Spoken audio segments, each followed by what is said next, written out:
ఇయ్యాల ఎటెట సంగతి ఏంది ఏం కథ అనేది చిన్నగా తెర మీద పోదాం. మహాపత్రికను తీసుకొని వచ్చిన ఇక ఇంట్లో ఆయువన వార్తలు ఏమొచ్చినాయ్యా? 7 ఎమ్మెల్యేల ప్రవర్తనపై చంద్రబాబు సీరియస్, దగ్గుపాటి తీరుపై తీవ్ర ఆగ్రహం. ఇక ఇప్పుడు ఈ కోళ్ళగా ఇక నిన్న మొన్న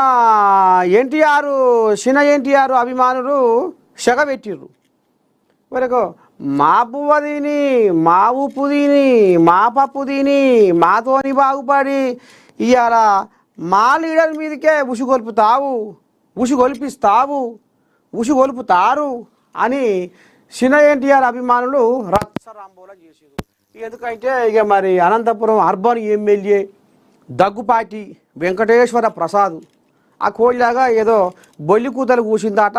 ఇక దాని మీద చిన్న ఎన్టీఆర్ అభిమానులు అగ్గి మీద గుగ్గిలం లెక్క నీ దండం పెడితే మొయ్యన మూత మోగించారు పంచాది. ఇక ఇది ఈడబడి ఆడబడి తిన్న ఇంటి ఆశాలు లెక్క పెట్టే కాడికి వస్తుంది మన కథ అని నారచంద్రయ్య ఆలోచన చేసుకొని అసలు పార్టీకి బునాదే వాళ్ళ తాతాయే, పార్టీ సైకిలే వాళ్ళదాయే, తెలుగుదేశం పార్టీ వాళ్ళదాయే, మీరేం సక్కన కల్పించుకొని ఏమన్నా చేstiరా ఏందిరా దేవుడా బదనామంతా నాకు వస్తుంది అని నారచంద్రయ్య ఇప్పుడు నెత్తికి చేతులు పెట్టి ఆలోచన చేసి ఎవరైతే దగ్గుపాటి వెంకటేశ్వర ప్రసాద్ అనంతపురం అర్బన్ ఎమ్మెల్యే అడుగుజాడల్లో నడుస్తుర్రో అగో గసవంటోళ్ళకు కూడా మీ తీరు మార్చుకోవాలి, మార్చుకోకపోతే కర్రు కాల్చి వాత పెడతా అనే కాడికి తీసుకొచ్చిండు నారచంద్రయ్య. భయం పట్టుకుంది. ఇక కోపం చేసిండట. దొంగ తిరుగుడు దేనికి, బీజేపీకే మా మద్దతు అని చెప్పొచ్చుగా. కేటీఆర్పై సీతక్క ఫైర్. ఇక ఇప్పుడు నిన్న కోళ్ళగా రాములు ఏమన్నాడు? యూరియా ఎవరిస్తేనే వాళ్ళకే మా మద్దతు. ఏది ఉపరాష్ట్రపతి ఎలక్షన్ల పోలేకో. ఇప్పుడు కొన్ని దేశంలో కొన్ని ప్రాంతీయ పార్టీలు ఉన్నాయి. అవతలోడన్నా సుదర్శన్ రెడ్డి తెలుగు బిడ్డను ఆదరించాలి, తెలుగు బిడ్డను గెలిపియాలనేది తల్లాడుతుర్రు. కానీ మరి తెలంగాణ పార్టీ వాళ్ళకు, తెలంగాణలో ఉన్న బీఆర్ఎస్ వాళ్ళకు ఎందుకు సోయి లేకుండా పోతుంది? ఏమన్నా అంటే యూరియా మీద పెడుతుర్రు. యూరియా కేంద్ర ప్రభుత్వమే కదా ఇచ్చేది అనేది రాములకు సోయి లేదా? కేంద్రంలో అధికారంలో ఉన్నది బీజేపీ కదా, యూరియా ఇవ్వాల్సింది బీజేపీ వాళ్ళే కదా. యూరియా రావాలి రైతులు దండాడుతున్నారు అని కొట్లాడుతున్నది మేము కాదా? మరి ఈయనే యూరియా మీద పెట్టి డొంక తిరుగుడు మాటలేంది, ఈ అత్త మీద పెట్టి కోడలిని తిట్టుడేంది, ఈ బొల్లి కూతలేంది, ఈ నల్లికూట్ల వ్యవహారం ఏంది?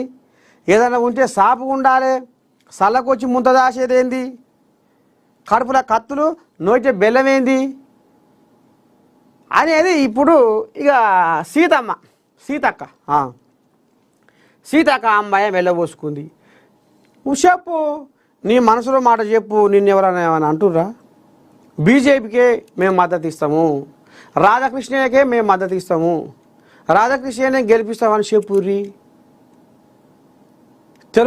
తెలుగు గడ్డ మీద, తెలంగాణ గడ్డ మీద పుట్టి తెలంగాణ గడ్డ నుంచి ఎదుగుతున్న ఒక పెద్ద మనిషిని కొంకులు నరుకుతాము, ఆయన ఎదగనీయమని చెప్పుర్రి. అది కూడా చెప్పుర్రి అనేది సీతమ్మ ఇక కడుపులో ఉన్న కషాయం అంతా కక్కుతుంది.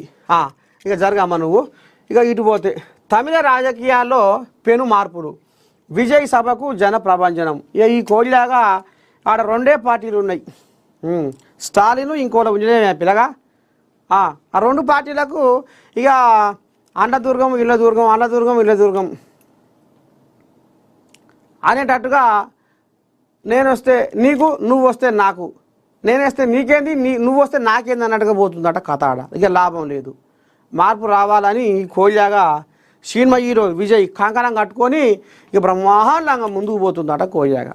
ఇక నిన్న మీటింగ్ పెడితే నీ దండం పెడితే ఉసికేసే రాలని జనము ఎటు చూసినా కిలోమీటర్ల మేర జనమాట, సభ మొత్తం నిండి మొయ్యిన మోత, కందిరిగల మోతే మొయ్యిందట. చూడాలి మరి రాబోయే రోజుల్లో ఈ కోళ్ళాగా మరి తండాడుతుందా, లేకపోతే చిరంజీవి లేక కాడెత్తేసి పక్కకు జరుగుతుందా అనేది చూద్దాం ముందు. జూబ్లీ హిల్స్ తెరపై నందమూరి